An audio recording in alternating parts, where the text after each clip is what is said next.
Here we are with my old friend, colleague, and Hall of Famer Steve Flink. Tonight we are all very sad for what has just happened. Nobody could expect such an evening, such a loss of the number one world player in the U.S. Open because of what happened. What is your feeling, and do you think that the U.S. Open didn't have any other option? As I think so. Oh, I agree. And you know what, Ubaldo, I don't think that Novak Djokovic would argue that point either. I think he kind of knew. But here's the thing. I think there were just a few things that triggered it. I'm sure you were watching as well. But number one, he had 5-4 in the first set with love 40 on Carina Busta's serve. He should have broken his serve there and had the set and been rolling. And that bothered him a little bit. It surely bothered him. And then he had the fall.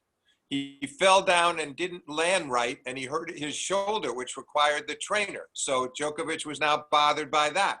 And then following that, he comes out and loses his serve. Up until the 5-all, he was hardly losing points on his serve, and he served of 8 or 9 aces. He was averaging 2 aces a game. So seemed like the match should have been his. And then he has the disappointment of not converting the set points. Then he has the disappointment of injuring his shoulder, left shoulder, not being sure about that. And finally, he loses his serve. And that's when he hit that ball. And the strange thing about it, Ubaldo, was he hit it without really looking. And he didn't hit it that hard, but he hit the poor woman. He hit her hard and she screamed, right? Yeah. And I think I think, Ubaldo, I don't know what your impression was. Tell me what you thought. I thought he was just at that point annoyed, not really angry, but annoyed. He didn't take it and whack that ball as hard as he could up into the stands or do something. It was sort of done in a almost cavalier, but he just didn't look. He was careless. He didn't look where he was going with it. Did you see it that way? Yeah, in a way, he was more angry when before he threw another ball. That was showing more his fury. You know, he wasn't happy about that. But now the thing is that honestly, I think that the U.S. Open couldn't do anything different, unfortunately, because you know, if you remember all different cases that happened. I mean, I remember starting in '92 with Pescosolido in Sydney. He threw a racket on the rebound ace. The racket jumped up and crossed the small barrier which was next to the court and hit a lady on the first row, and she was bleeding from above the eye. And Piscosolido was the nicest guy in the world, never been, you know, aggressive or so, was disqualified, and there was no other thing that could have been done. And same thing happened to Tim Henman in 2012 in Wimbledon, playing doubles with Bates. And then again, it happened to Nalbandian at Queen's Club when he hit the chair of a linesman, and the linesman was wounded. And so again, it was the final, Nalbandian versus Cilic, and Nalbandian lost the match. So. Shapovalov in Davis Cup. There have been quite a few examples. Yeah, you're right, Aldo. And then there was a different incident with McEnroe at the '90 Australian. Not oh, that's different. Different, but but he was disqualified as a result. But for what? We have incidents, no doubt about it. But this was pretty unique, and I think that. We've seen it, Ubaldo. We know that there are times in the past when Novak has gotten upset and he's hit balls that have come close to hitting officials, linesmen, but he didn't actually hit them. It was a little scary and a little dangerous, but I think this was really unfortunate today. I thought it was kind of a freakish thing because, as we were saying, the ball that he hit a little earlier up against the side fence was hit much harder and more frustrated. This one was almost like, oh boy, you know, it was like he didn't really hit it hard, and it was just a shame that he didn't take a look at where he was going. He could so easily have hit it in the if he would have hit it in the fence with ease, would have gone nowhere near that lineswoman, and then he would have still been playing. Yeah, well, just matter of inches. So really, really Right. very unlucky. But again, there was no other solution because No, it no, would have oh no. it would have created an incredible precedent if they would have left him playing the slam and maybe winning it. Can you imagine? I mean, what No, everyone. I agree, Ubaldo. No, they didn't have any choice. What I find interesting is you think back to Serena's final with Naomi Osaka 2 years ago, when she got warned for coaching and later a point and got herself dangerously close, and there were the big scenes on the court, and she didn't own up to it. I think Novak was trying to own up to it. He went over to his opponent, to Carino Busta. He shook his hand after he discussed it with the officials. He did leave the grounds without talking to the media, but I think he needed time to deal with the shock of the whole thing. Yeah. I think we'll hear from him soon, and I think he will acknowledge, Ubaldo, that he brought this on himself. I do believe he will admit that it was his fault that it happened. Yeah, no, I know. Let's say that in this situation of politics, of the association, after what happened during the Adria Tour, all the things he has been through, honestly, he didn't deserve to be so unlucky. I mean, it's true that he shouldn't have done it, and I don't want, to say that he's innocent. He's not innocent, but. To be honest, he couldn't be more unlucky. Also because this tournament was really, he was unbeaten in the year. He was a strong favorite. I would like to uh, be in the head of Rafa Nadal and Roger Federer when they saw this, if they saw it. Who knows Yeah. what has been their reaction? Because as you know, Djokovic was trying to close the gap with the slams number with them. Now he will be, not only will lose the money, which is the least important thing for him, and also the fine, that $20,000 fine that he will have to pay for not attending the press conference, but really has lost an incredible opportunity. And for the first time, Yeah, big opportunity. You couldn't be more right, because Ubaldo, all along, there were only just a couple of players that would have a serious chance to beat him here. Medvedev, maybe, yeah, best yeah, day.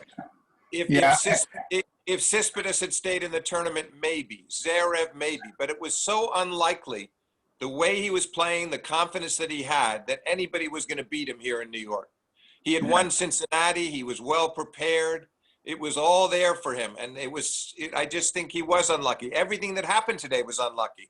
The first set point that Carino Busta had against him, when Novak had him love 40 at 5-4, Carino Busta hit that forehand down the line that hit the very back edge of the baseline. That was the set right there. So, yeah. nothing was going his way between the set points and the fall, and then finally swatting that ball and hitting the lineswoman. It was just a bad day all around for Djokovic, maybe bad karma. Yeah, bad karma, and the only, let's say, the lawyer, or if Djokovic had a lawyer to defend him today, the only precedent that would be on his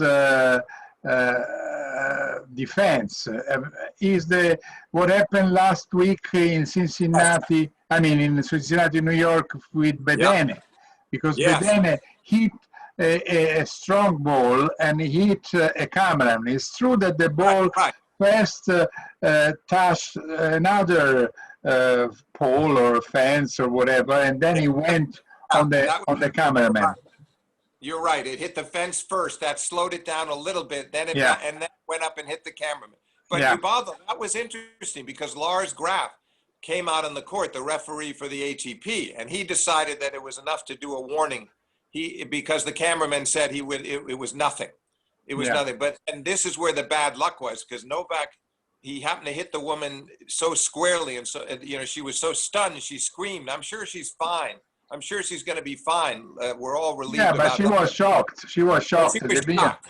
Right. Yeah, you know, Right. a ball thrown by Djokovic that picks you on the neck and next to the throat, for sure you don't expect, and You wonder. and you fall over. Yeah, absolutely. You wonder, Ubaldo, if I couldn't tell whether she was not looking at him originally. Originally, I think if he had been facing her, she might have ducked out of the way, but he wasn't really facing her. He was turned to the side. Yeah, And so she maybe didn't react in time, because if she had ducked out of the way and it didn't hit her, he would, at the worst, would have gotten a warning. yeah. That's another unluck, another bad luck sign, because as you say, it may be a young kid Yeah, would have moved right. aside and would have avoided that ball. And who knows? I remember once our former president, George Bush, I think he might have been in Iraq, or Iran, I forget which country, but he was doing a press conference and somebody threw a shoe at him, Ubaldo. Yeah. They took their shoe and they flung it at Bush, who ducked. He ducked to the side and it missed him. So Yeah. again, if this woman, I'm not blaming her. It's not her fault. I don't mean it that way at all. I Sure. just said that if she had seen it coming and he didn't hit it that hard, she might have gotten out of the way. Yeah. Anyway, so well, did you read that there are some comments coming from all over? Of course, almost everyone is saying that there was no other thing that could be done differently. But Nick Kyrgios sent a tweet saying, if it was me, I would have been disqualified for 5 years or 10 or 20 years. That's another immature moment from Nick Kyrgios, because Yeah. he's absolutely wrong. If it had been him, the same thing would have happened. He would have been disqualified. He would have been fined. Exactly what was done to Djokovic would have been done to him. Yeah, Don't you agree?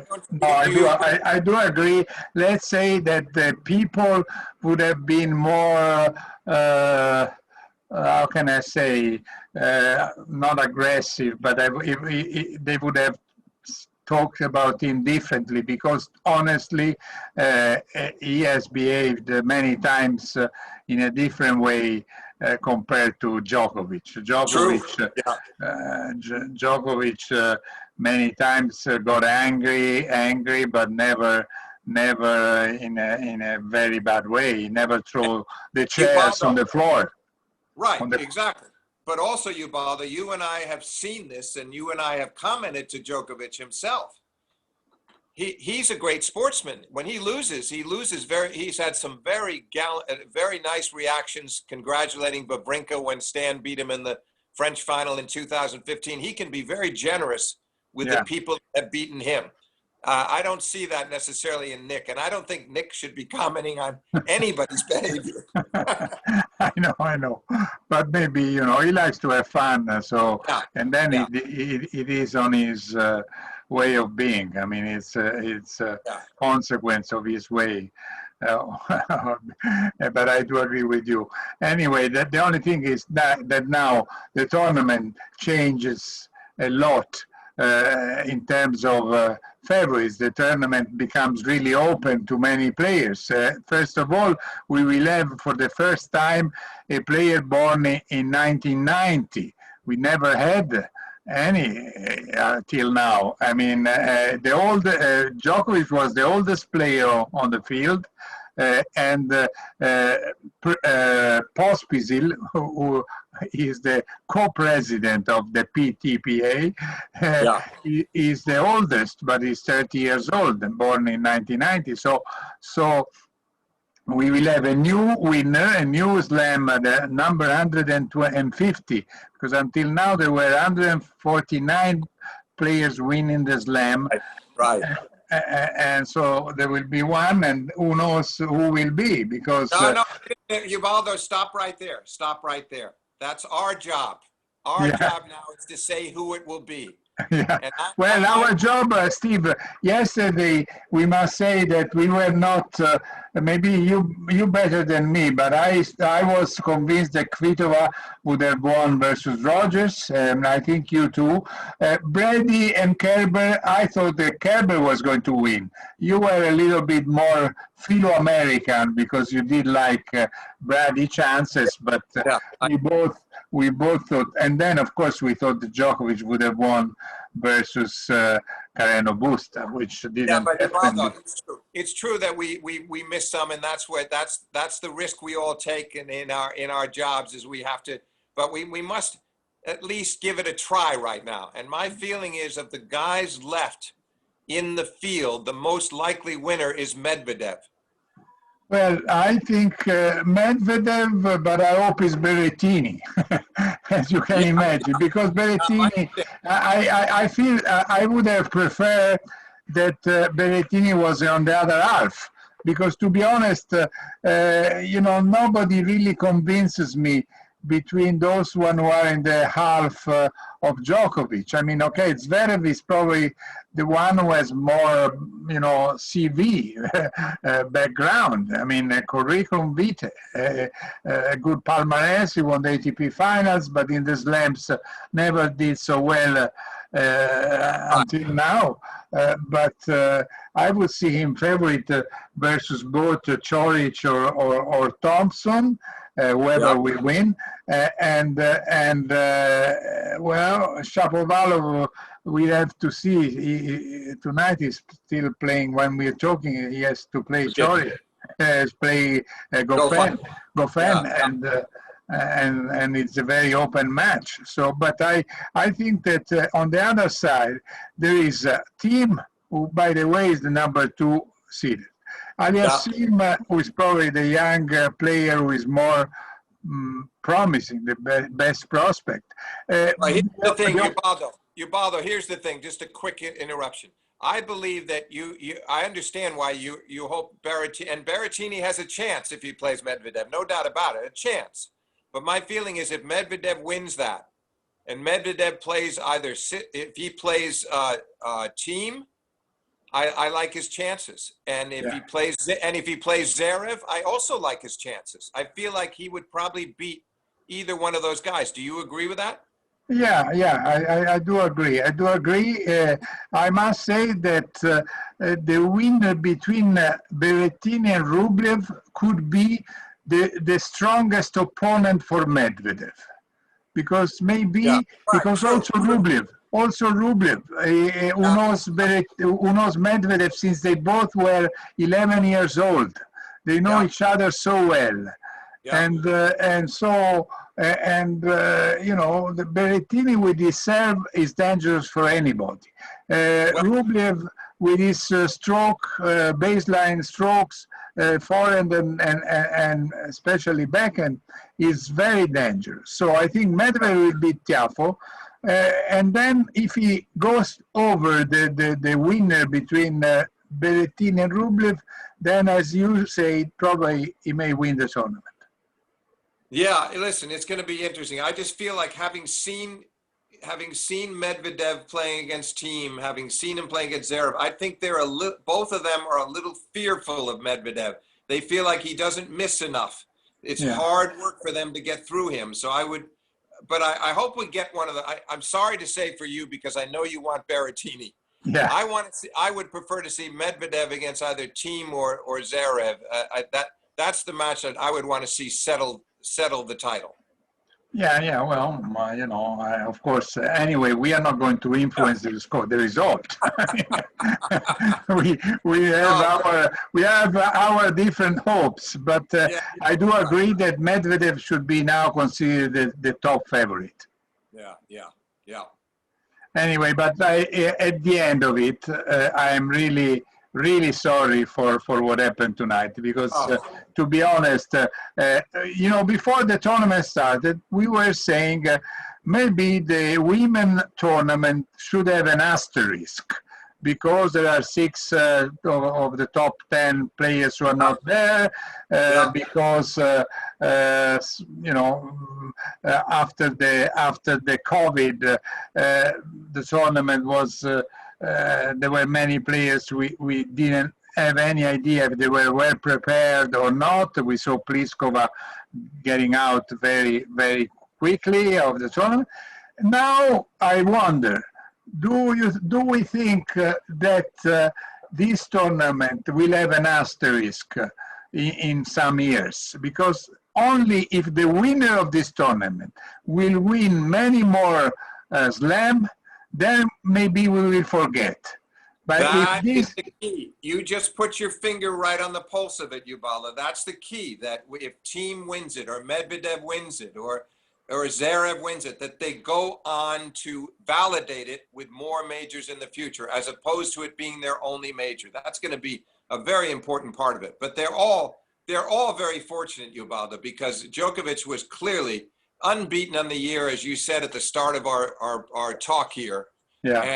And the playing well and confident after winning Cincinnati, and I don't think anybody would have been able to stop him. Now, the other question that we have to wonder about, I spoke to a friend of mine earlier. He doesn't think that the shoulder is going to be too serious. I'm not so sure. We don't know, because the match stopped so soon after he hurt the shoulder that we couldn't tell how bad it was. But he kept shaking out the left shoulder. I hope he's not hurt and out of action for a while. That would just be that would just make it even worse for him. Of course, he would have 1 week to recover before Rome. And I know that he wants to go to play Rome, but in this situation, who knows? Also, I guess his mood must be really terrible. Huh? It must be. Yeah, I'm sure he. You know, Ubaldo, you and I, just as longtime tennis observers, the fans following the tournament over here, I think we're all depressed, but we find it depressing that it happened, but it has to be so much worse for him to try to go back over these events and reflect on it and figure out why it happened, how it happened.